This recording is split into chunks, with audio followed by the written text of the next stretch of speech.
Yeah, let's get it on, everybody. Let me reposition my mic. I am jcontra, continuing my series of playing all the Famicom games that I bought. We're going back to 1983, once again, to experience Mario Twins. I guess maybe many of you know it as Mario Brothers. But back in the early 2000s, I was exposed to a group called Group X. They were... You know, they were an American band. I don't know if they're still around. But they sang this crazy song. I mean, you guys must have heard it. It was a big thing on, like, the 4chans and on the internets of the day. It was like, hey, Slade, shiggity shiggity shway, guess what, idiot? What'd you get today? Yeah, you like that. I got it, you don't. Goddamn, they look the same. Well. And that, they made a song where they just, like, sing the Mario Brothers theme. The Super Mario Brothers theme. And they called them Mario Twins. And I thought, that was the funniest fucking thing I've ever heard. So that's why I no longer call Mario and Luigi the Super Mario Brothers. I call them the Mario Twins. And I mean, they are twins. I mean, no, they're not twins. It's not even correct, I suppose. But I don't know. It's just funny to me.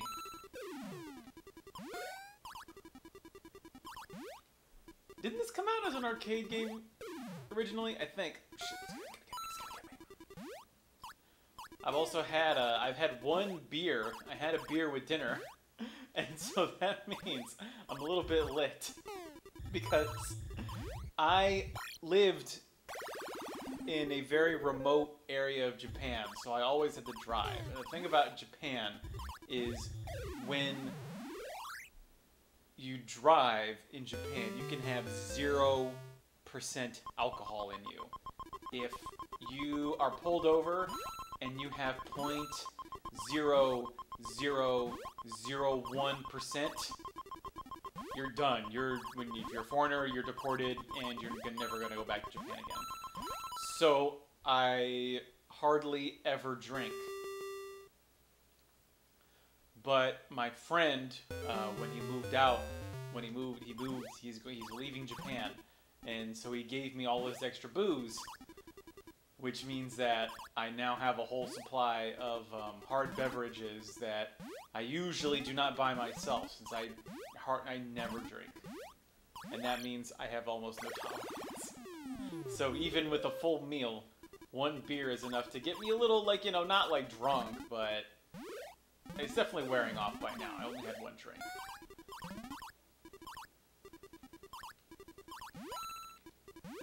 Oh, these crabs.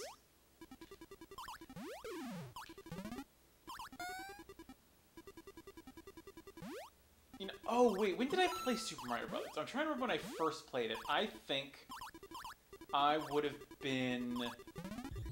How old would I have been? I would have been... Oh my god, this stupid Luigi crab. The Luigi crab has just ruined my day.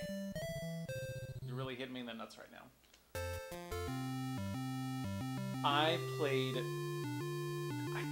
Was this part of the Super Mario collection?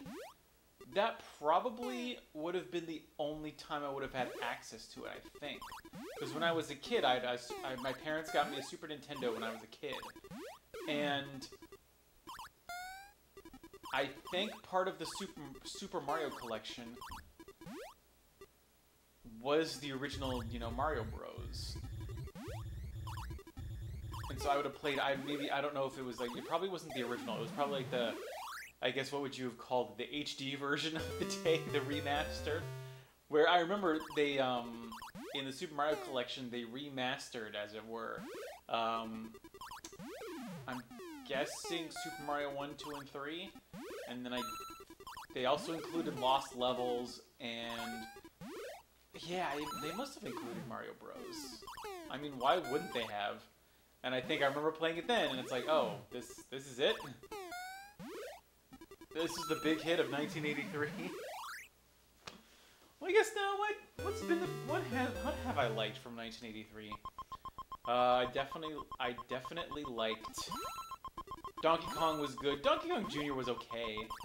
Popeye, acceptable, I suppose. Mahjong, no good. And Go was also, it was a no-go, to be frank.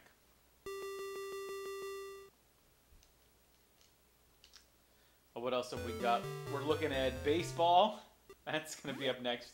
It's either going to be baseball or Popeye's English Fun Time, which is my new localized title for Popeye to Eigo no Asobi. I guess I think what Nintendo needed to do was to market the Famicom as like a computer. Because in Japan, especially at the time, it probably would have been a hard sell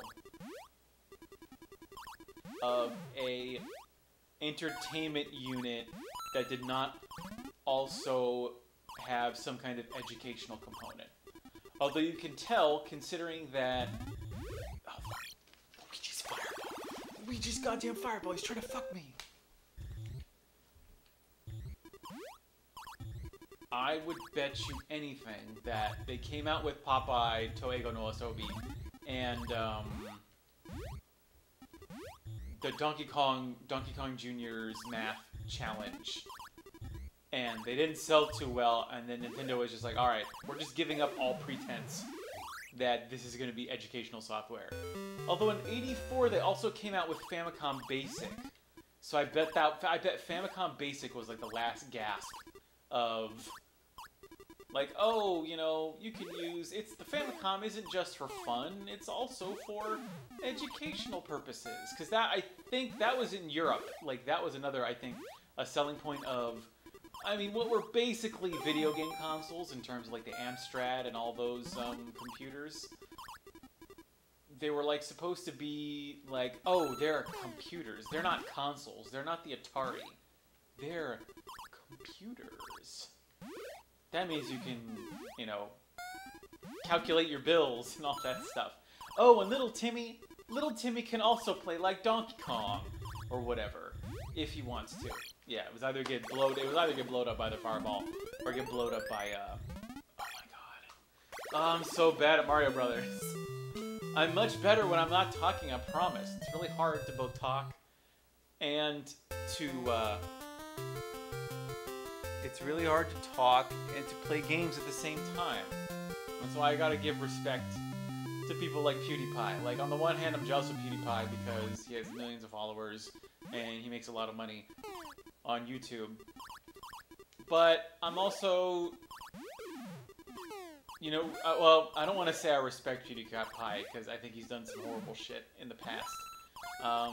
But I definitely respect YouTubers, not necessarily PewDiePie, who can give good commentary while they're playing a game. It's definitely different from, I would say, even sports commentators, because they're not playing while they're giving the commentary. Like, what? Wouldn't that be crazy if you asked a guy playing football, like, hey, I want you to play football. Also, you're going to have a microphone, and we want you to, like, narrate what the fuck is going on. Like, I understand that there are YouTubers out there who will, they will, like, record a Let's Play. They will record the gameplay first, and then they'll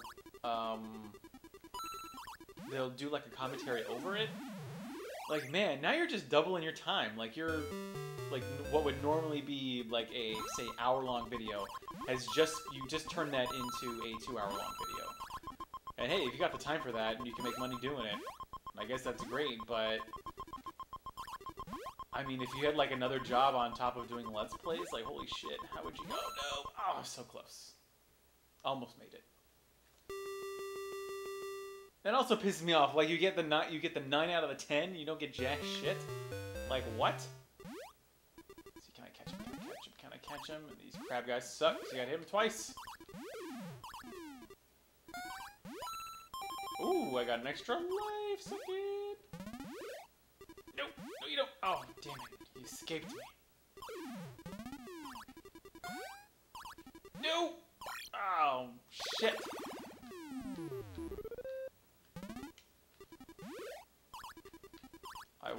Nintendo was gonna flag me for playing their precious Mario Twins. Although, you know, Nintendo wasn't so bad last time I was playing. They only ever hit me for doing... They didn't even copyright strike me, but I was doing Captain Toad when it first came out. And I would get the occasional, like, oh, you're not getting any ad revenue off of this. Signed, Nintendo. And actually, I remember playing through all of Hyrule Warriors, and I had no problems with Hyrule Warriors, like, at all. Oh, shit. Oh, I just flipped over because I'm dumb. Ah, hurts. Really hurts. Oh, what? I totally jumped on him. What the hell, man? These jerks. Is there a story explanation for the fireballs? Because I would really like to hear it, because it doesn't make any sense. Like, plus you got the the orange and the green one. Like, seriously, is Luigi trying to fuck you? Like, is Luigi thinking, oh, like it can't just be a palette swap. I think the green fireball is in there for a reason. Like, why would they turn it green then? Was green just like an easy color to put into the Famicom? Oh yeah, okay, now we got the business going on, because we got these, terrifying bug guys that are coming.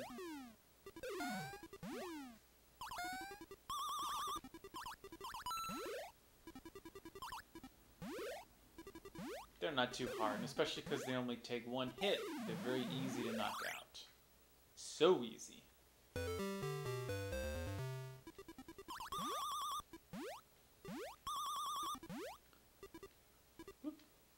So look at this, they're so slow. I guess their one thing is that they jump up, so you gotta time your jumps properly, otherwise you're not gonna hit them. Oh, and I guess they move. They don't just go constantly forward like the crabs and the Koopas. They actually move around a bit. That's nuts. Oh shit! Oh, I thought he was gonna jump on the edge. I thought he was gonna jump on the edge. It's Game B. See what happened in Game B. Why not? What else have we got going on?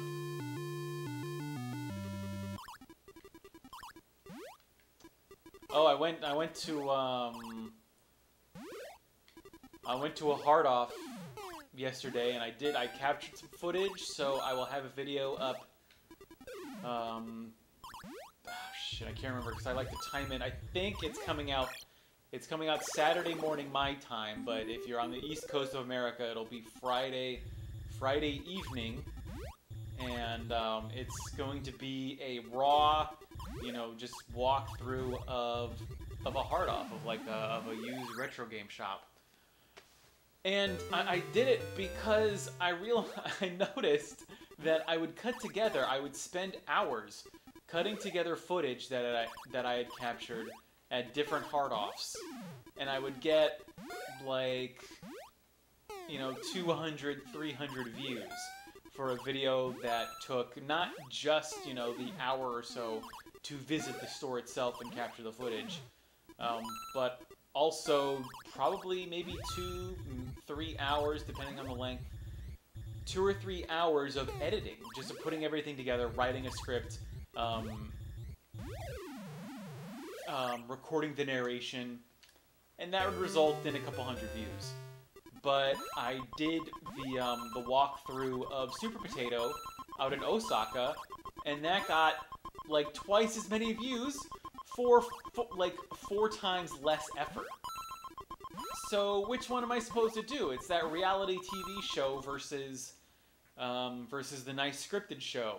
The nice scripted show takes a lot more effort than the reality TV show. Oh, also the reality TV show gets way better ratings. I feel like I'm NBC in the later 2000s. I feel like I'm selling my soul doing these videos, but if that's what people like, then it's what they like, and so I'm gonna provide that. I'm thinking I'm probably gonna go out to some more hard-offs and and capture some more video. I hope you guys look forward to that. Just do some more hands-on hard-off raw. I think that'll be fun that everyone can enjoy. And I also have a little project in the works. I'm expanding what I do with retro games, so to speak, and I've even got the first stage of that completed. So it's kind of alright. It's yeah, I guess there's only.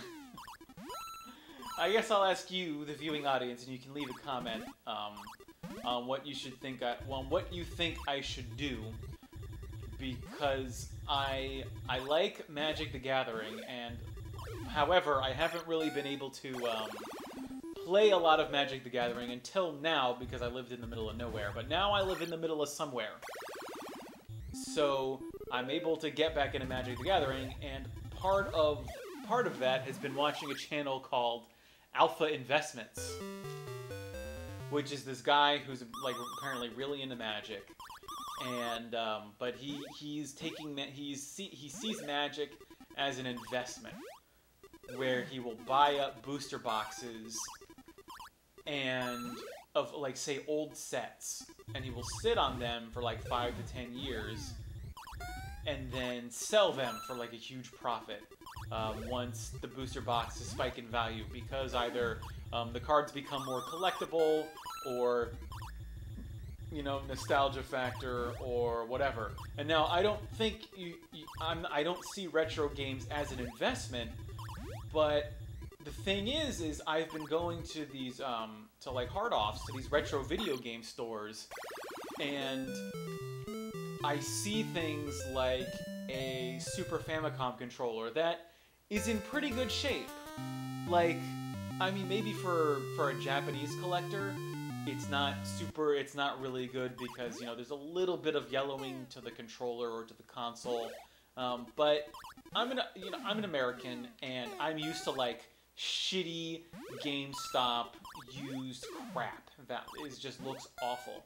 So when I go to a Japanese store and I go and I look in the junk pile, like what they literally say is junk, like what they give, they will buy it from people for pennies on the dollar, and then they'll sell the Super Famicom controller for like $2.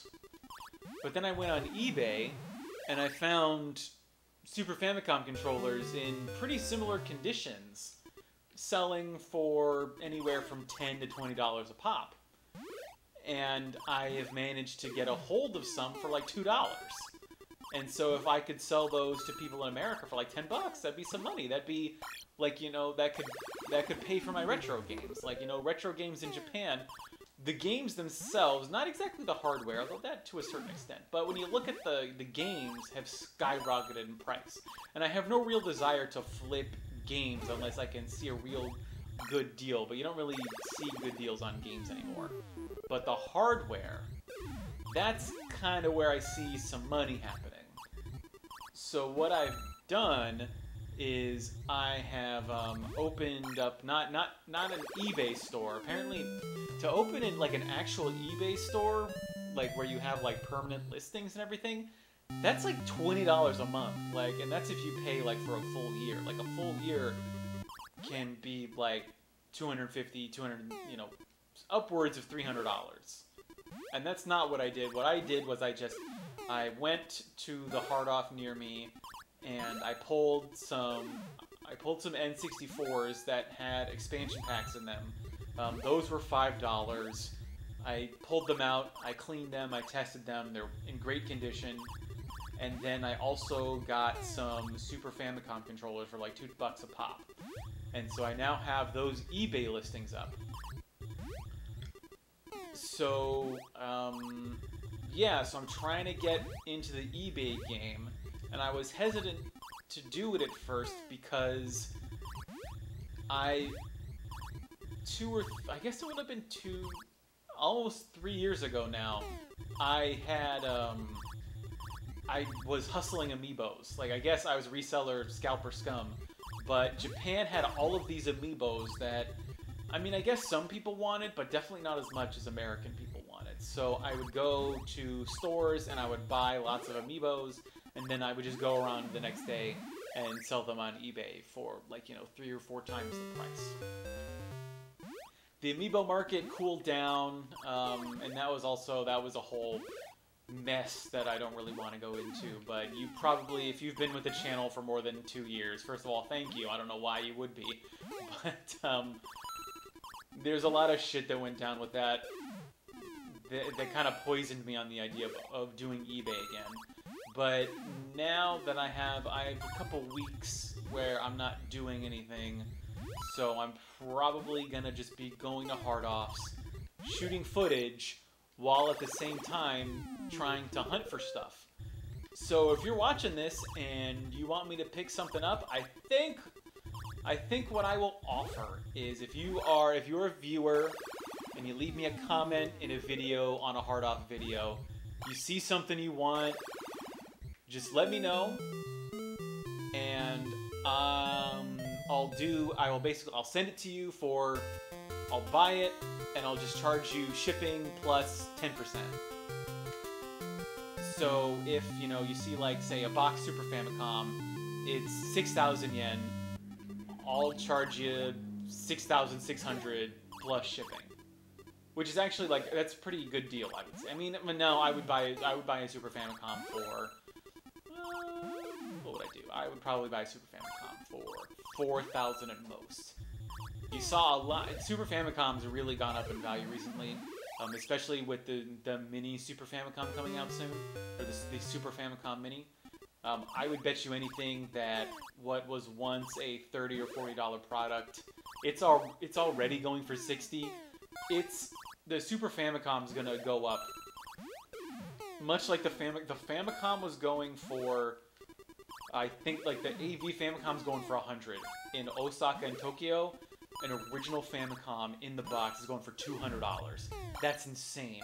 First of all, the Famicom is nowhere near as good as the Super Famicom, so I see the Super Famicom actually getting, like, I think it's gonna get even more valuable than the Famicom, because that nostalgia bubble is starting to grow, and it's also, like, in Japan, the Super Famicom had no competition.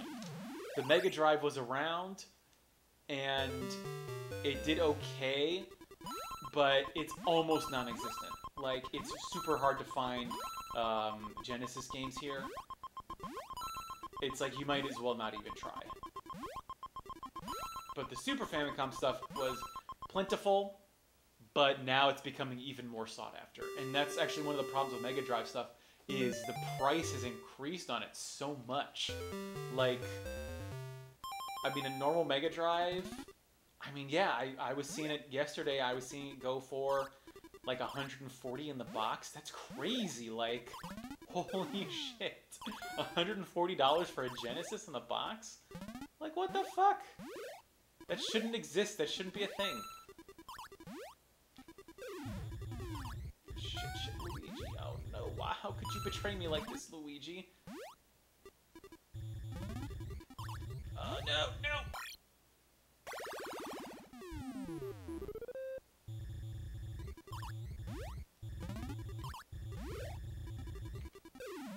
Man, I still cannot believe they did not have, like, background music for this. Because I know Donkey Kong came out for the Atari. I'm sure of that. Did Mario Brothers come out for the Atari? I don't think it did, actually. I think it definitely came out for the arcades, and I wonder if the arcade version had background music, but I would wager that it did not. Not that I've ever played it, I'm just talking out my ass here. Which side are we coming on? That side? God, he's so fast. This pink devil. There we go. You're toast. You're done. It's phase 5.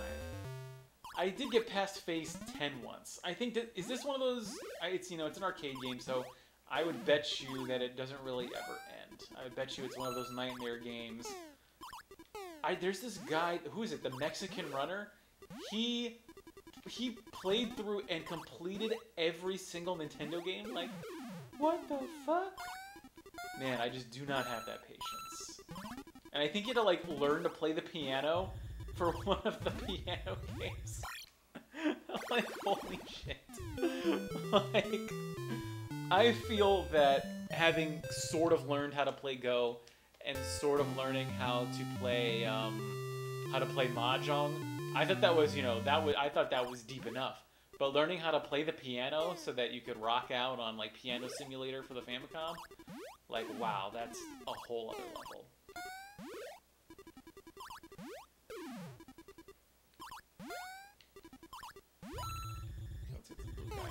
Oh, maybe that's why the fireballs are coming out early, because I selected the B game to make it a little bit more challenging, but I think that was a mistake. And I think what you're watching now, I think you are now dealing with my mistake.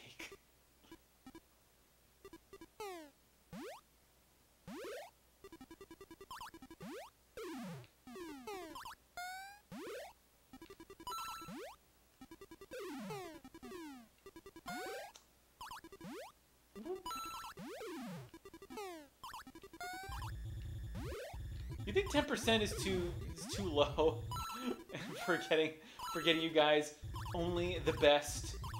I mean, I guess it wouldn't be bad if it was like a if you wanted me to get you like a Turbo Duo CDR. Like, I mean, how much is a Turbo Duo CDR? I mean, or a Turbo Duo? Those, or an R usually goes for like I think 150 out of the box. Yeah, I guess I would be making money on stuff that is like more expensive, like Neo Geo stuff.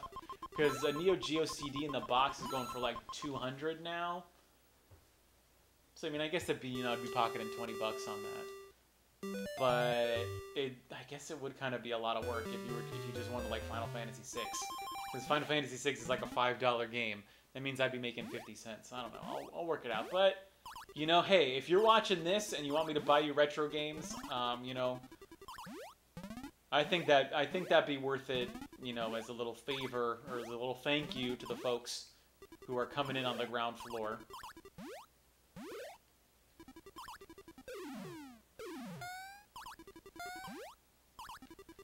Okay, where's he gonna go? Oh, he's gonna go that way. He's gonna go that way. Oh, and they bounce off the coins, too. I didn't realize that. That's probably how I got fucked a few times. Get him, get him, get him, get him, get him! I also haven't been making good use of the POW block. Because I don't remember how often the POW block refreshes.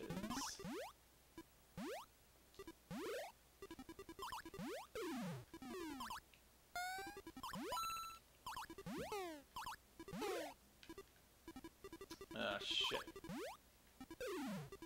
Fizadine, what up? Notice you? What are you talking about? You just set up that... You just sent your message in the chat like 2 seconds ago. How am I supposed to notice you after like 2 seconds? Come on, get him, get him, get him. Ah.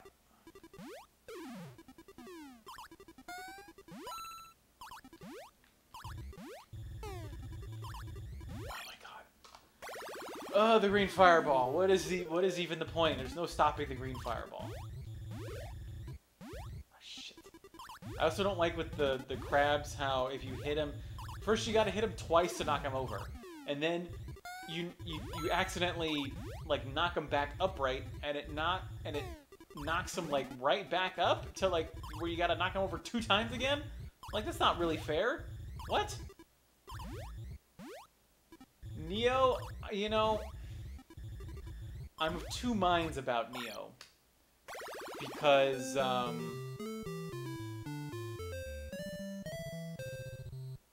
the thing about Neo, I have a PS4, but I don't have Neo. However,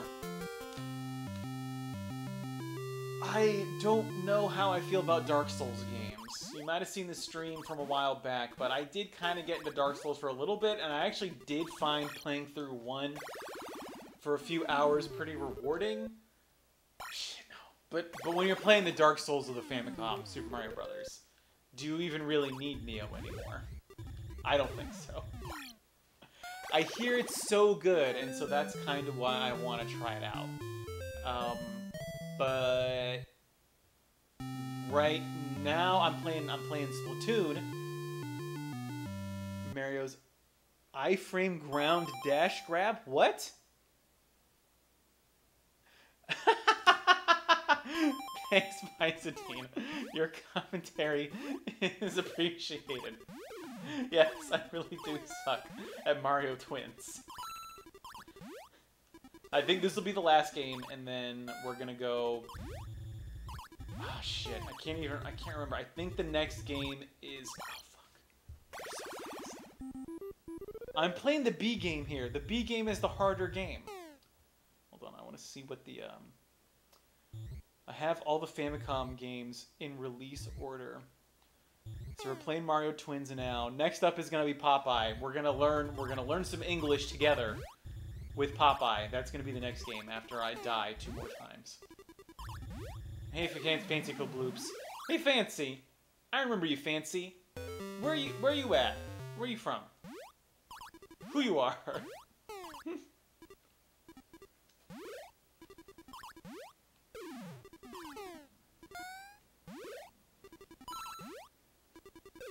I'm going to use the time while I'm waiting for Fancy to reply to get good at Super Mario Twins. Look at this. My score is so high. You can't mess with my score. My score's so good. Oh, shit. That's a deep question, and I don't feel I could do it justice. Well, I mean, I sympathize because, my dad, he's retired Air Force, so that means that every 2 years, I, like, moved, so I've lived, like, it's always weird whenever someone asks me where I'm from, because I'll be like, oh, America. And then they'll be like, oh, where in America? And it's like, well, that's a hard question for me.